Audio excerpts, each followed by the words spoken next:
शुरू अल्लाह के नाम तू जिहड़ा निहायत मेहरबान और रहम करने वाला अपने तमाम देखने और सुनने वालियां नूं शायद कमाला दी तरफों अस्सलाम वालेकुम। अदमे बर्दाश्त जिहड़ी कि मेरे ख्याल दे मुताबिक तमाम बुराइयां दी जड़ है और साडा माशरा दिन ब दिन अदमे बर्दाश्त का शिकार हो रहा। उहदी जिहड़ी मेरी जाती नुकता नज़र के मुताबिक उहदी मेन वजह है हर बंदा मसाइल की दलदली च इंज सिर ताई फस गया। जरूरी नहीं हर बंदे नूं कोई माशी मसाइल ने। जिहड़े अरबां खरबां पति बंदे ने वो भी बेचारे डिप्रैशन का शिकार ने।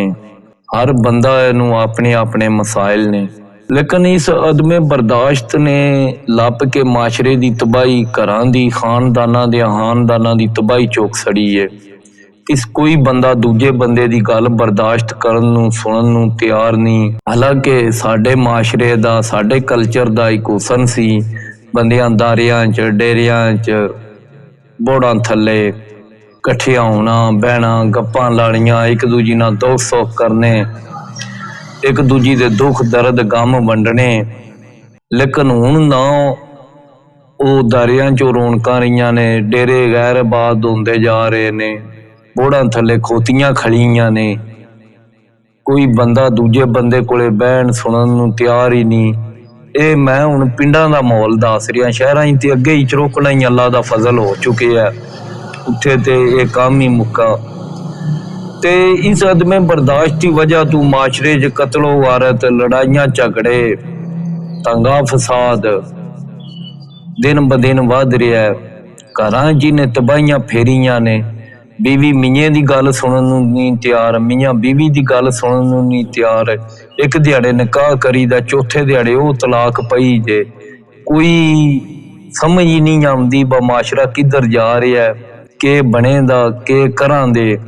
कोई थोड़ी जी बंदे च अगे हुंदा बा कोई वडकी ने या वडके ने झिड़क चंब करनी, पकड़ियो कोई झाका करो, कोई शोहरत करो, बंदे की आखण दे।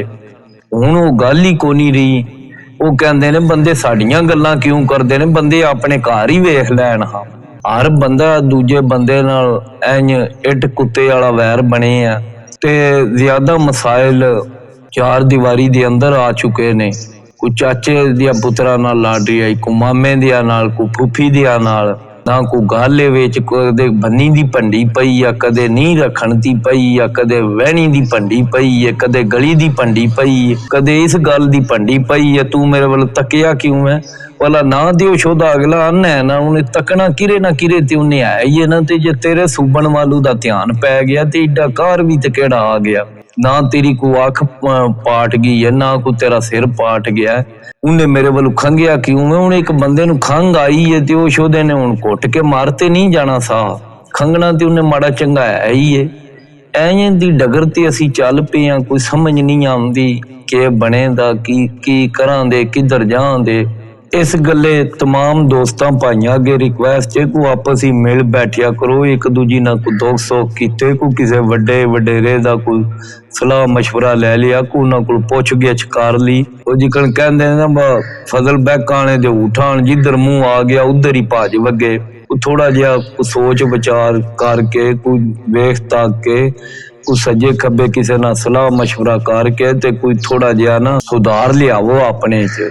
ए काम को नहीं है बा उन्हें डांग मोंडे ते तरी ते अला ला तेरी यारी, ए काम कोई नहीं है। जिधर माशरा चल पे है ना, सोन पद्धरी च 2-4 महीने जेल च रहना पै जे ना, उन्नी अल्लाह दे फजल नाल सारा खून ठंडा हो जांदा है।